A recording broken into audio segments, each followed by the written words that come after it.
ونعوذ باللہ من شرور انفسنا ومن سیئات اعمالنا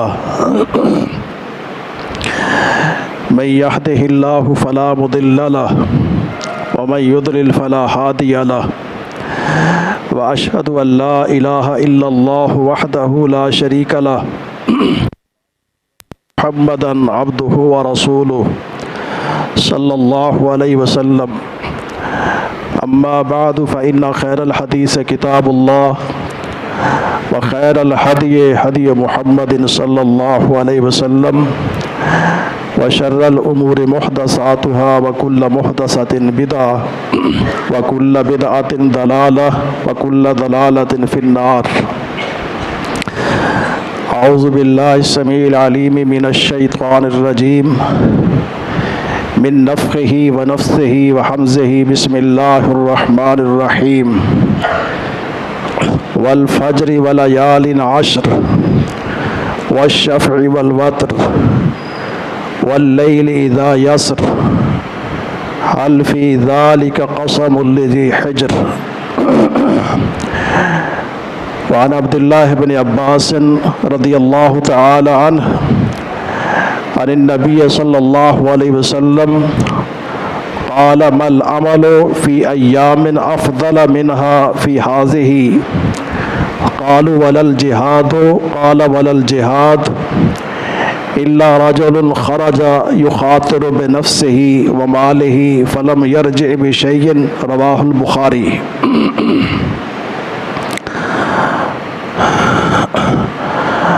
سب سے پہلے تو اللہ تبارک و تعالیٰ کا ہم شکر ادا کرتے ہیں کہ اللہ سبحانہ و تعالیٰ نے ہماری زندگی میں ایک بار پھر یہ عظمت والے اور فضیلت والے دن اور راتیں ہمیں نصیب کی ہیں. ذی الحج کا مہینہ،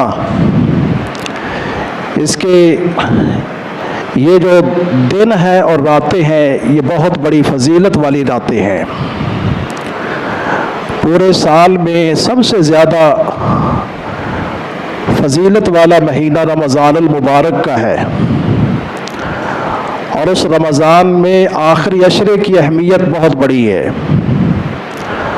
اور اس میں پھر لیلۃ القدر کی رات بھی ہے کہ ایک رات کی نیکیاں خیر من الف شہر، 1000 مہینے کی عبادت اور نیکیوں سے بڑھ کر ہے. اس رمضان المبارک کے مہینے کے بعد سال کے باقی مہینوں میں سب سے زیادہ فضیلت ذی الحج کے مہینے کی ہے، اور اس کی اہمیت کا اندازہ آپ اس سے لگائیں کہ قرآن مجید میں اللہ سبحانہ و تعالی نے سورۃ الفجر کی ان ابتدائی آیات میں ان راتوں کی قسم اٹھائی ہے. اللہ سبحانہ و تعالی خالق کائنات ہے، مالک ہے، وہ جس چیز کی قسم چاہے اٹھا سکتا ہے، اور جس چیز کی قسم اللہ تبارک و تعالیٰ اٹھانا چاہتے ہیں اس سے ان چیزوں کی اہمیت کو واضح کرنا مقصود ہوتا ہے.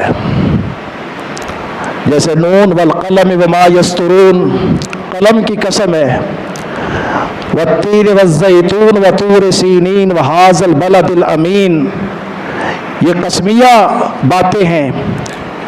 والضحی واللیل اذا سجا والشمس وضحاها واللیل اذا یغشا. کتنے مقامات ہیں جن میں اللہ تبارک و تعالیٰ نے کہیں رات کی قسم، کہیں دن کی قسم، کہیں چاشت کی قسم، کہیں اس بلد الامین کی، کہیں انجیر اور زیتون کی قسم اللہ تبارک و تعالیٰ نے اٹھائی ہے. لیکن ہمیں اس بات کا پابند کیا گیا کہ ہم نے صرف اور صرف اگر قسم اٹھانی ہے تو اللہ کی اٹھانی ہے، کسی غیر کی نہیں. اور جس چیز کی قسم اللہ نے اٹھانی ہے یہ بتانا مقصود ہے کہ یہ بڑی اہمیت اور فضیلت والی چیزیں ہیں. تو فرمایا کہ والفجر، فجر کی قسم ہے، ولیال عشر، اور 10 راتوں کی قسم ہے، والشفع والوتر، جفت اور طاق کی قسم ہے. واللیل یا یسر، اور رات کی قسم جب رات چلنے لگ جائے۔ اس صورت میں ولیال عشر سے مراد 10 راتیں ہیں، اور یہ 10 راتیں ذی الحج کے مہینے کی یہ راتیں ہیں جن سے اب ہم گزر رہے ہیں۔ تو قرآن مجید کی ان آیات سے یہ بات ظاہر ہوتی ہے، اور امام ابن کثیر رحمہ اللہ نے بھی یہ بات واضح کی ہے، اور صحیح سند سے یہ چیز واضح کی ہے کہ ولیال عشر سے مراد ذی الحج کے مہینے کی 10 راتیں ہیں۔ تو میرے بھائیوں، اس قرآن مجید کی آیت کے بعد صحیح بخاری کی حدیث کی طرف ہم آتے ہیں۔ صحیح بخاری کے اندر امام بخاری رحمۃ اللہ علیہ نے باب الفضل فی ایام التشریق یہ عنوان قائم کیا ہے، اور اس عنوان کے تحت امام بخاری رحمہ اللہ نے کچھ باتیں ذکر فرمائی ہیں۔ ان باتوں کے ساتھ ساتھ یہ حدیث مبارکہ ذکر فرمائی ہے۔ سیدنا عبداللہ بن عباس رضی اللہ عنہ بیان فرماتے ہیں، نبی علیہ الصلوۃ والسلام نے فرمایا، مل عمل فی ایام افضل منہا فی ہذہ، کہ ان دنوں کے عمل کے اندر اللہ نے جو فضیلت رکھی ہے، جو اجر رکھا ہے، جو ثواب رکھا ہے، وہ کسی دوسرے دن کے اندر نہیں ہے۔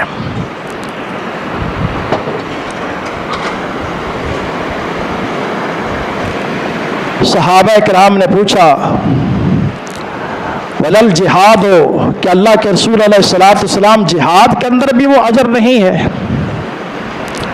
آپ نے فرمایا کہ ولل جہاد، جہاد میں بھی نہیں ہے، الا رجل، ہاں ایسا بندہ، خرجا، اپنے گھر سے نکلا، یخاطر بنفسہ و مالہ، اپنا نفس، اپنی جان، اپنے مال کو یخاطر، خطرات کے حوالے کر دیا، جنگ کے حوالے کر دیا، میدانوں کے حوالے کر دیا۔ اب جانے کے بعد فلم یرجع بشیء، اللہ کے راستے کے اندر وہ شہید ہو گیا، نہ خود واپس آیا، نہ اس کا مال واپس آیا، نہ اس کی سواری واپس آئی۔ یہ اس حدیث کا ترجمہ ہے۔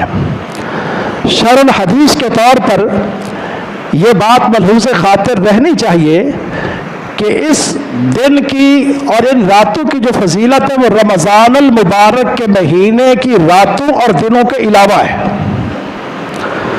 اور دوسری بات یہ پیش نظر رہنی چاہیے کہ وہی اعمال ہم اس سے پہلے کر رہے ہیں، وہی عمل ہم رمضان المبارک کے مہینے میں کریں گے، وہی رمضان کا عمل اور غیر رمضان کا عمل، اور وہی عمل ان دنوں کا اور غیر دنوں کا یہ برابر نہیں ہو سکتے۔ عام دنوں کا جو جہاد ہے وہ اگر جہاد عام دنوں میں کو بندہ کرتا ہے تو جو اجر و ثواب اس کو ملے گا، وہی جہاد اگر ان دنوں کے اندر کرے گا جا کے، تو یہ جہاد اس جہاد سے افضل ہے۔ عام دنوں کے صدقات اور خیرات، نفلی عبادات، یا جو بھی فرائض انسان اختیار کر رہا ہے، جو اس کا اجر اور ثواب عام دنوں کے اندر ہے، رمضان میں سب سے زیادہ بڑھ کر ہے، اور ان راتوں اور دنوں کے اندر جو ہے عام باقی دنوں میں سب سے زیادہ بڑھ کر ہے۔ تو یہ حدیث مبارکہ ہے جو صحیح بخاری کے اندر ہے۔ اس سے ہمیں بات سمجھ میں آ گئی کہ رمضان المبارک کے مہینے کے بعد سب سے زیادہ قیمتی راتیں یہ ذی الحج کی راتیں ہیں، اور سب سے زیادہ قیمتی دن ذی الحج کے دن ہیں۔ اللہ تبارک و تعالی ہمیں زیادہ سے زیادہ اچھے اعمال اختیار کرنے کی توفیق نصیب فرمائے۔ اب عمل کیا ہے؟ ایک تو عمل ہے ہی جو ہم فرض نماز پڑھتے ہیں، جو ہم سنتیں پڑھتے ہیں، جو دیگر نیکی ہم کر رہے ہیں وہ تو کر ہی رہے ہیں، لیکن ان نیکیوں کے ساتھ ساتھ کچھ خاص اعمال بھی ہیں کہ جن کے اوپر ہم نے خاص توجہ دینی ہے۔ ان میں سے ایک عمل تکبیرات کا عمل ہے۔ یہ تکبیرات اور یہ تلبیہ یہ خاص ان دنوں کا ایک شعار ہے، علامت ہے۔ اور جس بندے نے بھی صحیح بخاری کی شرح لکھی ہے، اس نے اپنی شرح کے اندر چاہے کسی بھی مکتب فکر کا بندہ ہے، جہاں پر اس نے یہ بات واضح طور پر لکھی ہے کہ ان پورے کے پورے 13 دنوں کے اندر جو تکبیرات کہنی ہیں، اور روزوں کے حوالے سے کہ 9 دن کے روزے رکھنے ہیں۔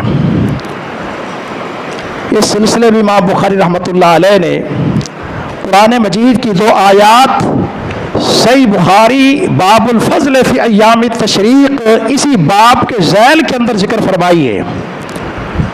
ایک سورۃ البقرہ کی آیت نمبر 203 ہے، وَاذْكُرُوا اللَّهَ فِي أَيَّامٍ مَّعْدُودَاتٍ، لوگوں اللہ کا ذکر کرو گنے ہوئے دنوں کے اندر۔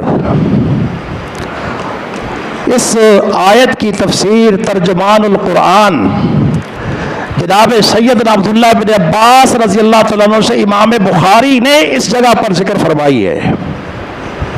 عبداللہ بن عباس اللہ کے پیغمبر کے وہ صحابی ہیں جن کے لیے نبی علیہ السلام کی دعائیں ہیں، اللہ مفقہ فی الدین، اللہ اس کو دین کے اندر سمجھ نصیب فرما۔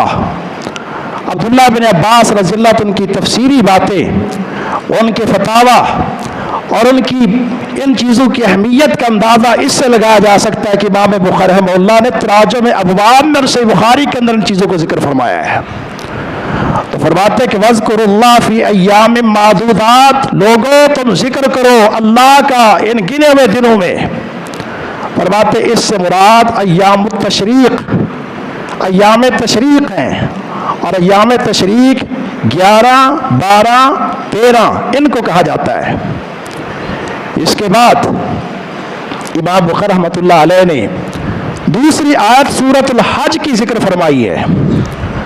سورۃ الحج کی آیت نمبر 28، وَيَذْكُرُ اسْمَ اللَّهِ فِي أَيَّامٍ مَّعْلُومَاتٍ، فرمایا کہ یہ لوگ ایام معلومات میں اللہ کا ذکر کرتے ہیں۔